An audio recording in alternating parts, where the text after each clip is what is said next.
तो अगर आपको भी अपनी वीडियोस फीकी लगती हैं या फिर साफ शब्दों में कहूँ तो अनप्रोफेशनल लगती है, तो इन 5 मिस्टेक को सही कर लेना, आपकी वीडियोस नेक्स्ट लेवल चली जाएंगी। और फोर्थ वाली मोस्ट इंपॉर्टेंट है, तो उसको तो मिस बिल्कुल भी मत कर देना। तो हम बढ़ते हैं अपने बिना किसी टाइम वेस्ट करे फर्स्ट मिस्टेक की तरफ, जो कि है जब आप कोई वीडियो एडिट करने बैठते हो तो सबसे पहले आप क्या करते हो, आप सबसे पहले क्लिप्स, फोटोज़, ऑडियोज़ वगैरह इकट्ठा करते हो सारी यहाँ से। और अगर आप डायरेक्ट एडिटिंग करने बैठ जाते हो तो भाई अपनी चीज़ों को ऑर्गेनाइज़ करो। लाइक सबसे पहले जितने भी इसमें विजुअल्स और जितने भी क्लिप्स वगैरह बी रोल्स यूज़ होंगे उसको एक जगह इकट्ठा करो। देन जब आप एडिट करने बैठो तो सबसे पहले ये चीज़ क्लियर कर लो कि जो आपने क्लिप्स वगैरह या ऑडियोज़ फोटोज़ वगैरह उठाई हैं कहीं से भी, पिंटरेस्ट या गूगल से कहीं पे भी, जितनी ज़्यादा हाई क्वालिटी की आप कलेक्ट कर पाओ, लाइक जितना टाइम आप रिसोर्सेज इकट्ठा करने में दोगे, लाइक एडिटिंग आप आधे घंटे में कर लो, कोई दिक्कत नहीं है। बट अगर आप अपनी जो क्लिप्स हैं उनको यूज़ करने के लिए जो आप ढूंढ रहे हो उनको अगर आप 1 घंटा दे रहे हो, 1 घंटा 1.5 घंटे आप सिर्फ क्लिप्स ही ढूंढ रहे हो अच्छी क्वालिटीज़ की, वो बेटर रहेगा, क्योंकि उससे ज़्यादा बेटर रिजल्ट्स आपको मिलेंगे जो आपकी ओरिजिनल वीडियो होगी। तो सबसे पहली मिस्टेक ये है कि लोग जो होते हैं, क्रिएटर्स होते हैं, वो सबसे कहीं से भी ऐसे ही फोटोज़ वगैरह क्लिप्स उठा के ले आते हैं और सिंपली उन्हें एडिट करने बैठ जाते हैं और फिर कहते हैं हमारा आउटपुट रिजल्ट अच्छा नहीं आ रहा, आप अनप्रोफेशनल लग रही। आपको ना थीम मैच करनी है, जो भी आपकी वीडियोस होगी ना उसके क्लिप्स से होंगी थीम मैच होनी चाहिए। लाइक आपकी अगर फन फैक्ट वगैरह देखते होंगे उसमें आपको कहीं से भी पिक्सा वाइज से भी फ़ोटोज़ वगैरह मिल जाती हैं।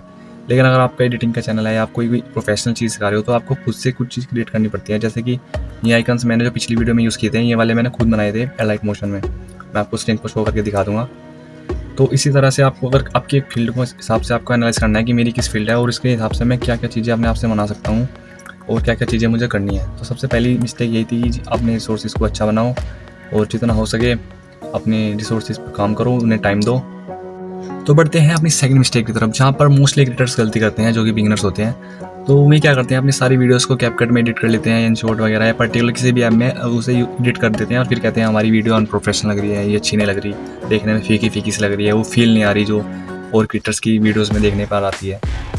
तो इसका सिंपल सा सोल्यूशन क्या है, आप जब भी यूज़ करो एक पेयर ऑफ ऐप का यूज़ करो। लाइक हर ऐप का जो आप देखोगे ना अपना पोटेंशियल होता है।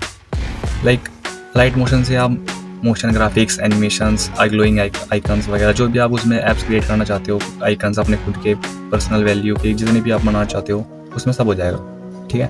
कैपकट में आप क्या है एक एज आप यूज़ कर सकते हो मर्जर, लाइक सारी चीज़ें उसको light motion, sound effects, sound designing की कट्स, बी रोल कट्स वगैरह जितने भी इसमें कट्स वगैरह लगेंगे या जितने भी आप इसमें बी रोल्स ऐड करोगे वो सब आप कैपकट में यूज़ कर सकते हो। और लाइट मोशन में जितना भी आपका एनिमेशन वाला पार्ट होगा आप उसमें एडिट कर सकते हो, ठीक है। तो आप हमेशा जब भी कोई एडिट करने बैठो तो सबसे पहले एक पेयर ऑफ ऐप्स बनाओ जिसमें आप पर्टिकुलर अपना काम डिवाइड कर दो, जिसमें आप इस पार्ट को यहाँ पे एडिट करेंगे, इस पार्ट को ये वाला पार्ट यहाँ पे एडिट होगा, और फिर उन्हें कैपकट में आके मर्ज कर दो सारों को एक साथ लगा के, फिर अपने वीडियोस को एक्सपोर्ट करो, आपको रिजल्ट अच्छे ही मिलेंगे। आप एक ही ऐप पर डिपेंड मत रहो, क्योंकि कैपकट में आपको जेड एक्सेस नहीं मिलेगी, नन लेयर नहीं मिलेगी, ठीक है ना, एप्स आइकन्स क्रिएट करने का ऑप्शन नहीं मिलेगा, ठीक है ना। हालांकि कैपकट ऐसा कर सकता है बट उसकी जो मेजर ऑडियंस है वो ऐसी है जिसके पास टाइम कम है और उन्हें ज़्यादा प्रोडक्टिविटी चाहिए। लाइक उसमें इफेक्ट्स वगैरह आपको मज़े में मिल जाते हैं, आपको जस्ट क्लिक करना है एंड आपका काम हो गया, बट उससे आपकी क्रिएटिविटी कहीं ना कहीं रह जाती है। लाइक जो बड़े बड़े क्रिएटर्स होते हैं जो प्रीमियर प्रो, आफ्टर इफेक्ट्स वगैरह चलाते हैं, उनके पास कोई ऐसा इफेक्ट वगैरह वन क्लिक नहीं होता, उन्हें सारे इफेक्ट्स को खुद से क्रिएट करना पड़ता है, लाइक अपने आप, और उसमें भी अपनी खुद की क्रिएटिविटी ऐड करके और भी ऑसम क्रिएटिव एडिट्स बना देते हैं। आपको देखा भी होगा, आपको जैसे आप इंस्टा पे रील वगैरह देखते हो, नई नई कार्ड्स एडिट्स वगैरह, तो वो कोई फिल्टर नहीं होता या कोई इफेक्ट नहीं होता जो वो बना देते हैं, वो एक जस्ट क्रिएटिविटी होती है उनके दिमाग की, ठीक है ना। तो इसे सुधारो, इससे तुम्हारी क्रिएटिविटी और बढ़ेगी। अपना एक ऐप्स यूज़ मत करो, नोट वीडियो एडिट यूज़ कर सकते हो आप अगर आपको थोड़ा और ऊपर लेवल जाना है लाइट मोशन के, ठीक है। मैं रिकमेंड करूँगा कैपकट और लाइट मोशन आप यूज़ करो। तो थर्ड मिस्टेक है जिसकी अगर आपने एडिटिंग वगैरह, मोशन ग्राफिक्स सब कुछ कर लिया फिर भी आपकी वीडियो बेकार लगेगी, जो कि है टैक्स कहने को कुछ नहीं है बट सबसे बड़ा मेजर रोल रखता है। लाइक अगर आपको एप्पल्स के ऐड दिखे होंगे, एप्पल्स जब भी अपनी कोई एनिमेशन वगैरह लाता है या कोई नया ऐड लाता है तो उसमें उनके आप टेक्स्ट पे फोकस करोगे ना, टेक्स्ट की जो एनिमेशंस मूवमेंट्स होती हैं, जो कलर होता है, जो बैकग्राउंड के साथ उसका मैच होता है ना, वो नेक्स्ट लेवल होता है।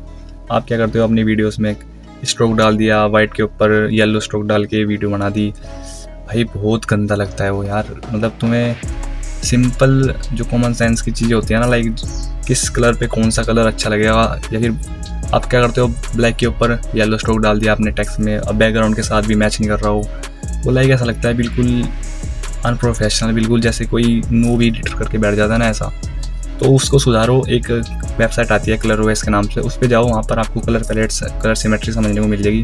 कौन सा ऐप, कौन सा कलर किस कलर के ऊपर अच्छा लगता है, कौन सा टेक्स्ट कहाँ पर अच्छा लगता है। और एक मैं बात करना चाहूँगा, आगे वीडियो में बात करेंगे फ़ॉन्ट्स के ऊपर। फ़ॉन्ट आप कैसे कैसे यूज़ कर सकते हो।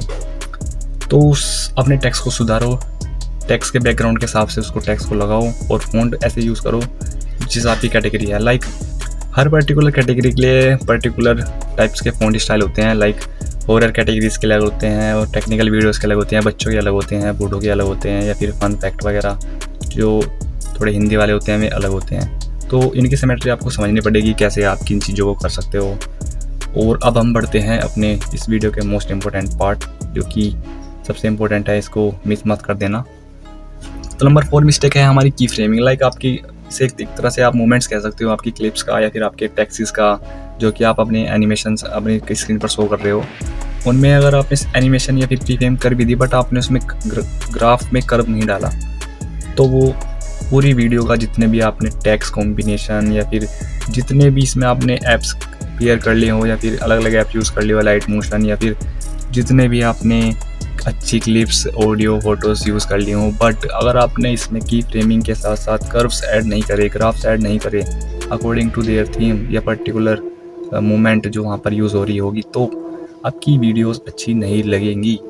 लाइक कर्व का यूज़ होता है किसी भी की फ्रेमिंग को, जैसे आपने एक ऑब्जेक्ट को यहाँ से यहाँ डाला, उसके बीच में जो मूवमेंट आएगी स्मूथ होगी, या एकदम से हाई से एकदम लो हो जाएगी, या फिर लो से एकदम हाई हो जाएगी फिर जाएगी, ये चीज़ होती है की फ्रेमिंग में। लाइक अगर मैं एक फोटो को यहाँ से यहाँ पे लेके जाऊँ, अगर मैं सिंपल लेके जाऊँगा तो ये थोड़ा सिंपल एक तरीके से मूवमेंट करेगा, बट जैसे इसमें मैं कर्व डाल देता हूँ, थोड़ा सा ग्राफ्स के साथ छेड़खानी कर देता हूँ, तो ये एकदम से स्लो होके जाएगा या फिर एकदम से हाई होके जाएगा। तो ये चीज़ें इम्पैक्ट डालती हैं आपकी ओवरऑल वीडियो के ऊपर। और आप इसे अगर आप कोई एक बार मास्टर हो गया ना आपको ये चीज़, लाइक आपने कैमरा मूवमेंट्स वगैरह, मोशन ग्राफिक्स या फिर एडिटिंग के फ्लो को समझ लिया एक बार, तो आपकी जो एडिटिंग है वो एकदम से फ्लो होती चली जाएगी, और आपको पता भी नहीं लगा कि आप कब एक प्रो एडिटर बन गए हो, और कैसे आपके दोस्त आपको प्रोफेशनल एडिटर बोलने लग जाएंगे, आपको पता भी नहीं लगेगा। सो मिलता हूँ आपको नेक्स्ट वीडियो में, तब तक के लिए जय हिंद। और मैं हूँ आपका सागर, धीरे नाम याद रख लेना। Bye bye.